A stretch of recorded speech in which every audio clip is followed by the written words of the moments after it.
नमस्कार, जनता टीवी देख रहे हैं आप। मैं आपके साथ दीक्षा शर्मा। बुलेटिन की शुरुआत करेंगे 2 मिनट में 10 बड़ी खबरों के साथ। उत्तराखंड को कर हस्तांतरण से मिले 1500 करोड़ से ज्यादा। केंद्रीय वित्त मंत्रालय ने राज्यों को धनराशि जारी की।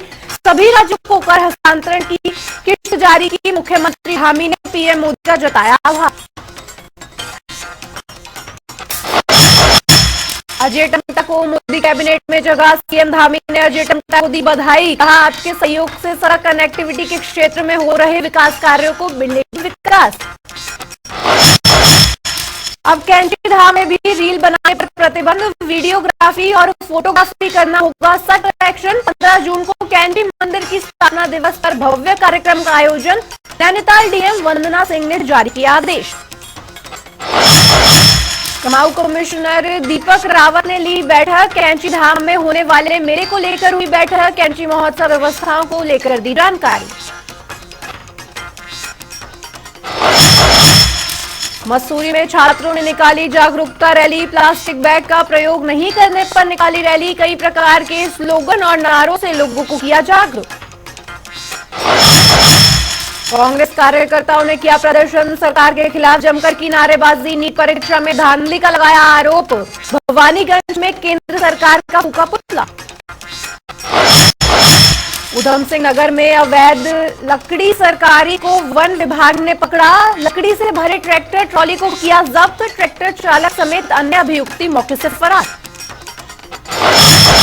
रामनगर में पुलिस ने 2 आरोपियों को किया गिरफ्तार। आरोपियों के पास से तमंचा और चाकू बरामद। आगे की कार्रवाई में जुटी पुलिस। खटीमा में मनाया गया गुरु अर्जुन देव जी की शहीदी दिवस। व्यापारियों और समाज सेवियों ने बांटी छबील। लोगों ने छबील पीकर आयोजन का किया धन्यवाद। नैनीताल में प्राथमिक स्कूल में लगी भीषण आग। फर्नीचर समेत दस्तावेज जलकर हुए खाक। फायर ब्रिगेड की टीम ने आग पर पाया काबू।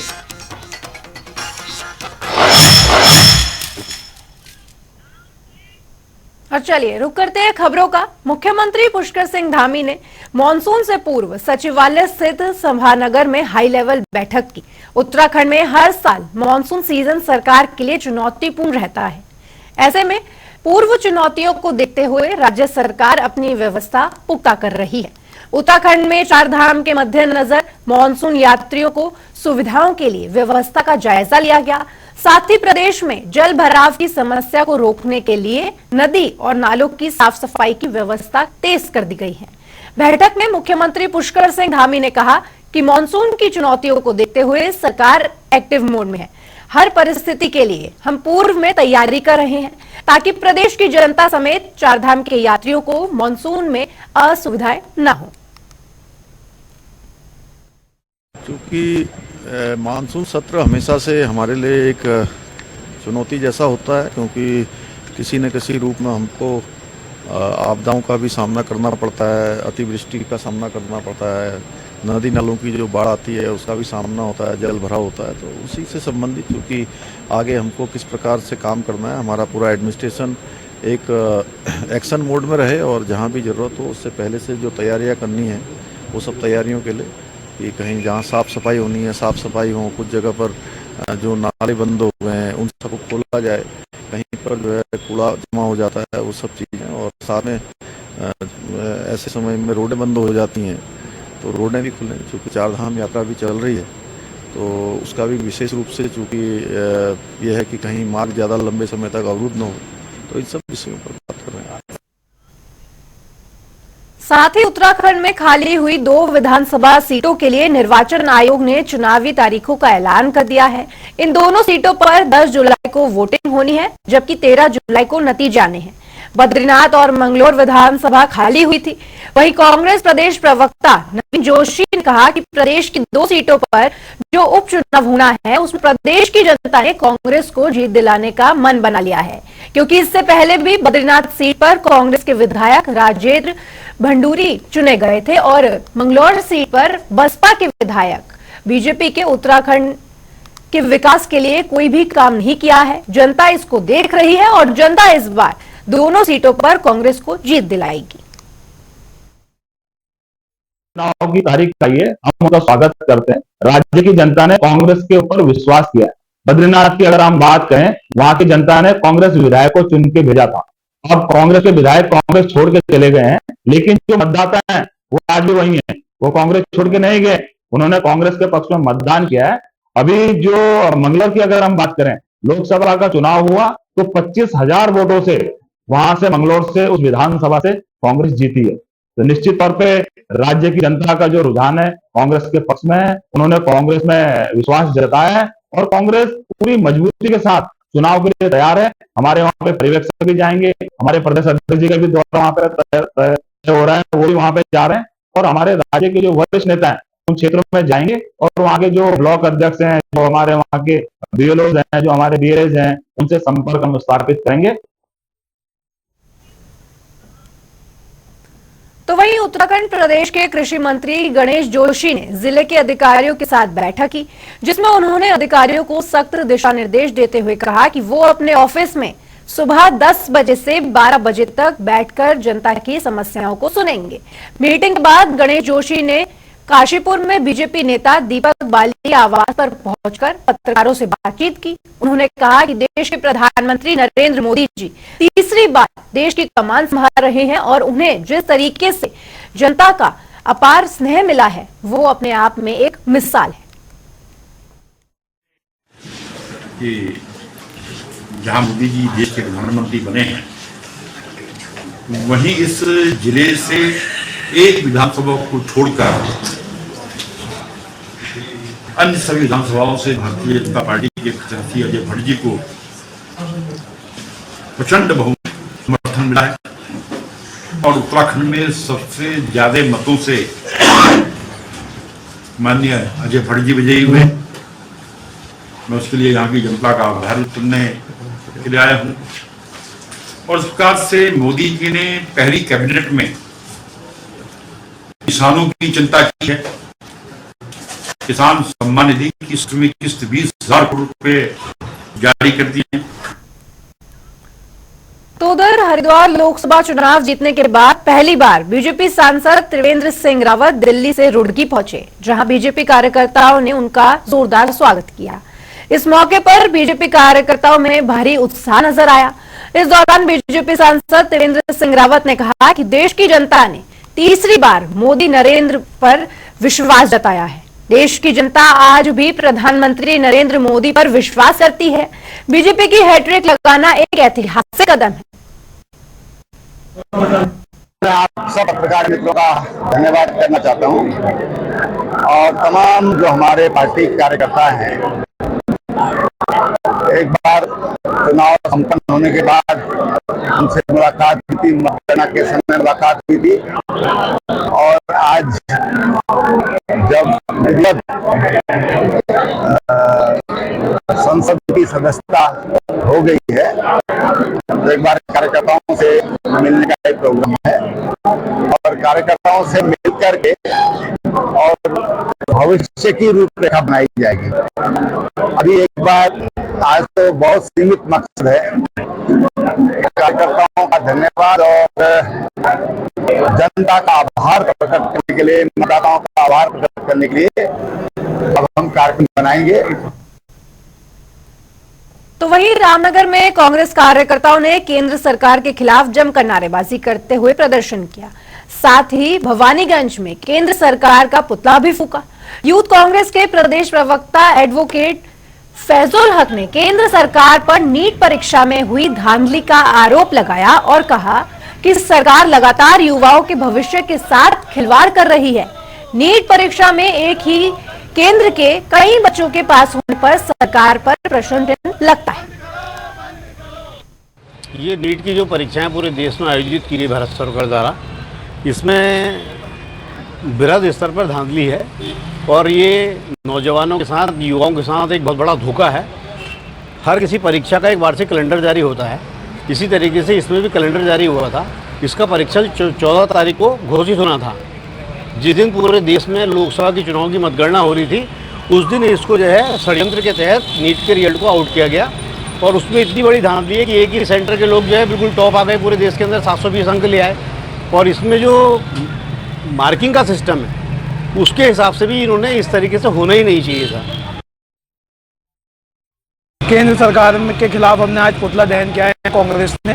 और मामला यह है कि नीट परीक्षाओं में जो धांधली हुई है, जिसमें छात्रों के भविष्य के साथ खिलवाड़ हो रहा है, जो बच्चे तैयारी करते हैं उनको मौका नहीं मिलता, और ये जो है धांधली करके अपने जो ऐसी लोग हैं उनको अनाप शनाप अंकों से और एक ही सेंटर में 8 बच्चों का जो है पूरे अंक लाना, ये सब जो है इस परीक्षा पे और इस परीक्षा व्यवस्था पे सवाल खड़ा करता है। उसकी जांच के लिए और उस परीक्षा को रद्द करने के लिए आज कांग्रेस ने यहाँ रामनगर में पुतला दहन किया है। तो उधर हरिद्वार में रोडी बिलवाला में भारतीय किसान यूनियन अंबावता के 3 दिवसीय राष्ट्रीय अधिवेशन की शुरुआत हो गई है। अधिवेशन में समिति संख्या में ही किसान पहुंच पाए, जिस पर संगठन के राष्ट्रीय अध्यक्ष चौधरी ऋषिपाल अंबावत ने नाराजगी व्यक्त की। उन्होंने सभी जिला अध्यक्षों से भीड़ जुटाने की बात कही। वहीं चौधरी ऋषिपाल अंबावता ने कहा, देश में किसानों को राजनीतिक हिस्सेदारी चाहिए। राजनीतिक हिस्सेदारी मिलते ही किसानों की तमाम समस्याएं खत्म होंगी। मुद्दे यही हैं, किसानों के जो मुद्दे हैं, एमएसपी का मुद्दा है, कर्जे माफी का मुद्दा है, किसान के जो मुद्दे हैं, बुढ़ापा पेंशन का मुद्दा है, किसान की जमीन हड़प्पा जो इन्होंने उनका मुद्दे हैं, भूमि अधिग्रहण जो लिए उसका आज तक मुआवजा नहीं मिला। इन्हीं मुद्दों पर 3 दिन चर्चा होगी। तो वहीं हेमकुंड साहिब की यात्रा के दौरान अटला कोटी के पास स्थित ग्लेशियर के पास आम श्रद्धालुओं के लिए एक बड़ी चुनौती बनी हुई है। इसमें दुर्गम यात्रा को सुगम बनाने के लिए एसडीआरएफ की टीम के जवान महत्वपूर्ण भूमिका निभा रहे हैं। बता दें कि अटला कोटी के पास ग्लेशियर के कारण रास्ता दुर्गम हो गया है, जिससे श्रद्धालुओं को यात्रा के दौरान मुश्किलों का सामना करना पड़ता है। इस ग्लेशियर के हिस्से पर एसडीआरएफ की 2 सब टीमें नियुक्त की गई हैं। एक टीम घांगरिया बेस कैंप और दूसरी टीम हेमकुंड साहिब गुरुद्वारा से प्रतिदिन ड्यूटी के लिए अटला कोटी ग्लेशियर पहुंचती है। यहां एसडीआरएफ के जवान एक एक श्रद्धालु को अपने सुरक्षा घेरे में ग्लेशियर पार कराते हैं, ताकि कोई भी अप्रिय घटना न हो।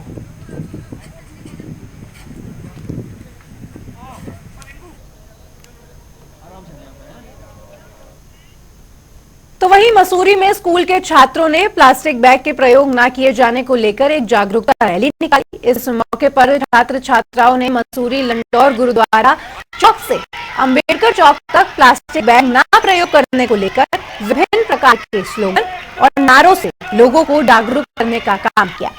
छात्र छात्राओं ने बताया कि पर्यावरण के लिए प्लास्टिक काफी खतरनाक है, ऐसे में इसका प्रयोग नहीं किया जाना चाहिए।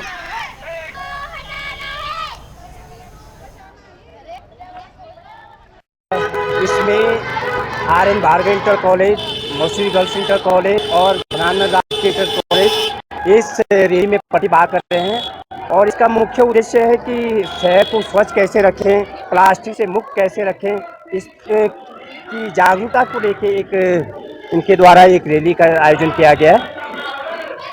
और इससे मैसेज दे रहे पर्यटक हो या स्थानीय लोग यहाँ के हों कि प्लास्टिक से का हम कम से कम प्रयोग करें, जिससे कि हम स्वस्थ रह सकें। मसूरी कैंपी को स्वच्छ बनाने के लिए यहाँ पे एक रैली निकाली है पॉल्यूशन कंट्रोल बोर्ड की तरफ से, और हमारी नगर पालिका भी सहयोग कर रही है। और हमारे स्कूल के हम यहाँ पे सिंगल यूज प्लास्टिक होता है उसको कम करने के लिए यहाँ पे हमने रैली निकाली है। इसमें RN Bhargava inter college, Mussoorie girls inter college. बात करें प्रदेश के मौसम की, तो भीषण गर्मी के बाद अचानक तापमान में गिरावट होने से लोगों को गर्मी से राहत मिल रही है। तो वहीं उत्तराखंड में बारिश जैसी स्थितियां भी पैदा हो गई हैं। मौसम विभाग ने अलर्ट जारी कर दिया है।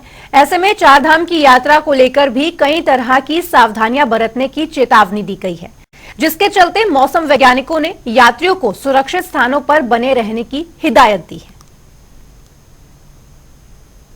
देखें जो थंडरस्टॉर्म एक्टिविटी काफी इंटेंस भी बीच बीच में मिल जाती है, तो उसकी वजह से आप देखेंगे 4-5 सेंटीमीटर या 6 सेंटीमीटर बारिश विद इन आवर जो है हिल्स में वो मिल जाती है। तो जब इतनी बारिश कहीं पे मिलेगी तो कहीं ना कहीं थोड़ी दिक्कत बिल्कुल करती है, ये चीज का बिल्कुल ध्यान रखना। तो जो भी 4 धाम लोकेशन जा रहे जाती है या और भी जैसे ट्रैकर वगैरह जा रहे हैं, ट्रैकिंग में जाते हैं लोग जो है, तो उनको ये चीज का ध्यान रखना कि एक तो मौसम की जानकारी वो लेते रहें, जो भी उनके पास साधन है, तो मैं समझता हूँ कि मोबाइल में सब चीजें अवेलेबल है, और इसके साथ साथ गवर्नमेंट ने जगह जगह जो डिस्प्ले सिस्टम भी लगाए, तो उसमें देखेंगे क्या फोरकास्ट वगैरह दी गई है, और चारधाम लोकेशन के लिए हम पूरी डिटेल फोरकास्ट देते हैं 5 से 7 दिन तक, तो वो चीजें देख के दिखते रहें। दूसरा चीज है कि जब थंडरस्टॉर्म एक्टिविटी कहीं पर हो रही है तो आप थोड़ी देर इंतजार करें और देखें कि जो है सेफ जगह पर इंतजार करें, और देखेंगे जो एक्टिविटी है उसको खत्म होने दीजिए। ये जो एक्टिविटीज आजकल 1 से 2 घंटा किसी लोकेशन पे मैक्सिमम चलती है, उसके बाद खत्म हो जाती है, तो आप आगे बढ़ सकते हैं। तो वहीं देहरादून में आम जनता की समस्या को लेकर जिलाधिकारियों ने जनता दरबार लगाया, जहां उन्होंने लोगों से बातचीत की और समस्याओं को सुनते हुए समाधान का भरोसा भी दिलाया। बिजली, पानी समेत कई शिकायतों पर संबंधित अधिकारियों को दिशा निर्देश भी जारी कर दिए गए हैं।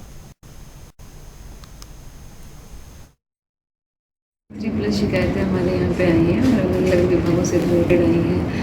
बिजली, पानी, सीनियर सिटीजन्स की काफ़ी शिकायतें थी, और जो लैंड डिस्प्यूट्स हैं उनसे भी रिलेटेड शिकायतें आई थी, और अकॉर्डिंगली कंसर्न विभाग को बता दिया गया है कि तत्काल इस पर निरंतर कार्रवाई करें।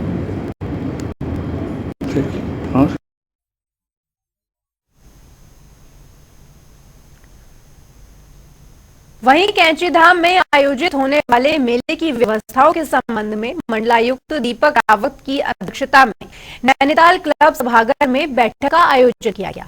बैठक में दीपक रावत ने कैंची महोत्सव के लिए पार्किंग, स्वास्थ्य सुविधा, बिजली, पानी, यातायात, शटल सेवा आदि के विस्तृत जानकारी ली। इस दौरान दीपक रावत ने बताया कि मेले के दौरान यदि किसी को अचानक ज्यादा तबीयत बिगड़ जाती है या प्राथमिक उपचार के बाद किसी मरीज को हायर सेंटर भेजा जाता है, ऐसे में मरीज को हेली सेवा के जरिए हायर ट्रीटमेंट भेजा जाएगा।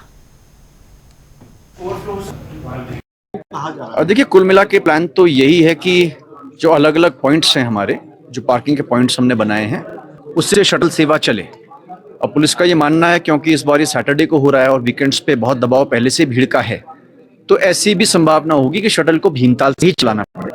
उसके लिए भी वहाँ पे पार्किंग बनाई गई है। जो अलग अलग तरह की गाड़ियां लगनी है उनसे बातचीत हुई है, वहाँ पे उनको तैनात किया जाएगा, क्योंकि बड़ा जमावड़ा पार्किंग के ऊपर होगा। तो बेसिक फैसिलिटी जिसमें मेडिकल हो, खाने पीने की व्यवस्था हो और रोशनी हो, ये यहाँ पे होनी चाहिए। बाकी पुलिस से ये भी कहा गया है कि जो लोग ऐसे हैं जो भवाली से ही पैदल जाते हैं, काफ़ी लोग होते हैं, तो उसमें सड़क पे पर्याप्त दूरी में पुलिस रहे, ऐसा ना हो कि कोई नहीं है। सिमिलरली जो साफ सफाई की व्यवस्था जो नगर पालिका भवाली देख रही है और जिला पंचायत देख रही है, आप लोग को मोबाइल टॉयलेट्स लगाने हैं, गंदगी सड़कों की ओर हो जाती है, वो साथ साथ साफ होती रहे। रेट्स भी इसके फिक्स्ड रहें तो कोई मनमाफिक वसूली ना हो। और पिछली बार ये देखने में आया था कि वापसी में जो हमारी शटल्स थी ये सारी चली गई थी और श्रद्धालुगण हैं उनको अलग अलग पार्किंग्स में काफी देर रुकना पड़ा, तो वो इस बार ऐसा ना हो और सब लोग सही तरीके से निकले। हेलीकॉप्टर की बात आपने कही थी, वो एहतियात के तौर पे मैंने कहा है कि हम सिविल एविएशन से मांग लें। कई बार ऐसी स्थिति हो सकती है कि सड़क बिल्कुल खुली ना हो, लंबा जाम हो जाए, मेडिकल इमरजेंसी हो, तो ये आसपास घोड़ाखाल में तैनात रहे तो बहुत उपयोगी साबित हो सकती है।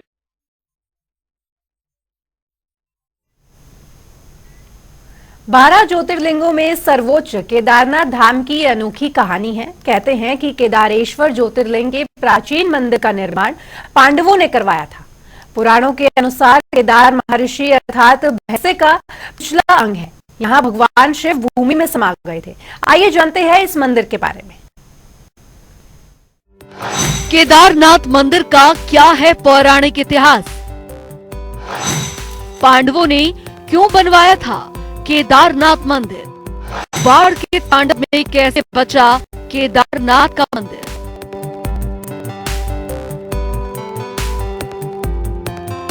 देश के 12 ज्योतिर्लिंगों में केदारनाथ धाम सबसे ज्यादा ऊंचाई पर बसा है।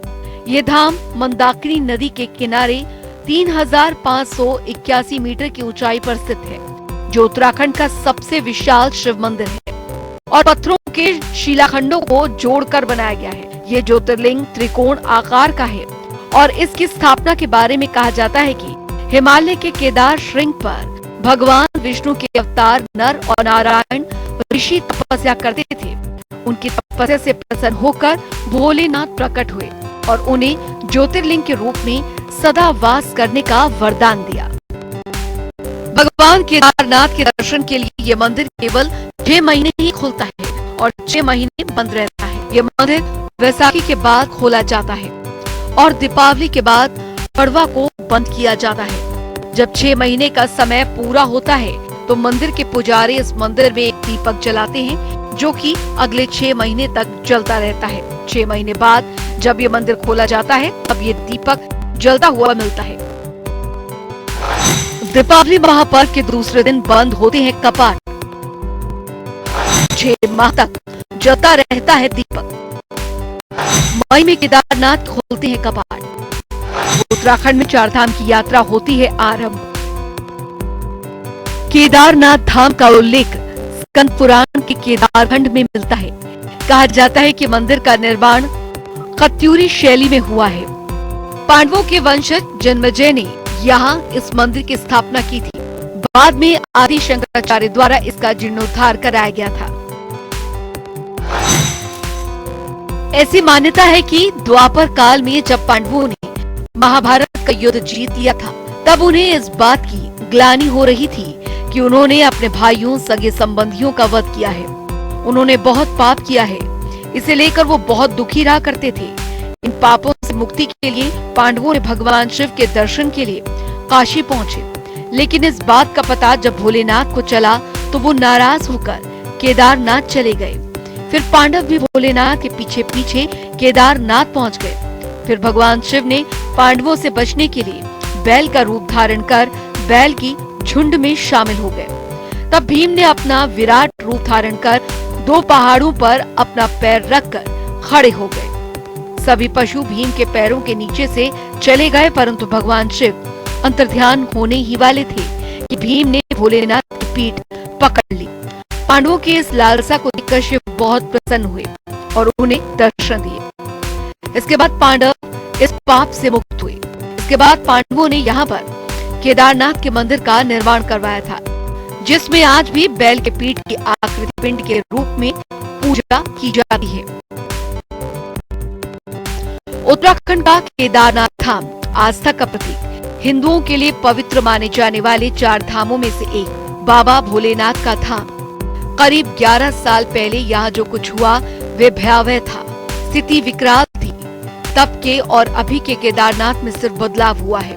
बदलाव के बरकश 16 जून 2013 और 2023 को देखेंगे तो आपके सामने स्थिति साफ होगी। 10 साल पहले जो कुछ हुआ था उसने बाबा केदार के धाम की सूरत ही बदल कर रख दी थी। एक रात की बारिश के बाद मंदाकिनी ऐसी उफनाई मानो हर कुछ लील जाना चाहती हो। पानी की धारा में सब बह गए, लोग, पेड़, घर, सब कुछ। इस दौरान केदारनाथ मंदिर को भी नुकसान पहुंचा था। मंदिर 12 ज्योतिर्लिंगों में से प्रमुख है, जिसमें करोड़ों लोगों की आस्था है। हालांकि ये नुकसान आंशिक ही था। बाद में कई शोध संस्थानों ने ये समझने की कोशिश की कि आखिर इतनी विकराल आपदा में मंदिर कैसे सुरक्षित रहा। इसके पीछे कई कारण दिए गए, जिसमें मंदिर की भौगोलिक स्थिति से लेकर कईयों ने दैवीय चमत्कार तक कह दिया। उत्तराखंड में आई भीषण बाढ़ को कई साल गुजर चुका है। तबाही ने पीछे ऐसे निशान छोड़े हैं जिन्हें मिटने में लंबा अरसा लगेगा। इस तबाही के बाद मन में दहशत तो है, लेकिन लोगों में आस्था बनी हुई है और लोग भारी संख्या में केदारनाथ दर्शन के लिए दर्शन करने पहुंच रहे हैं। स्पेशल डेस्क, जनता टीवी।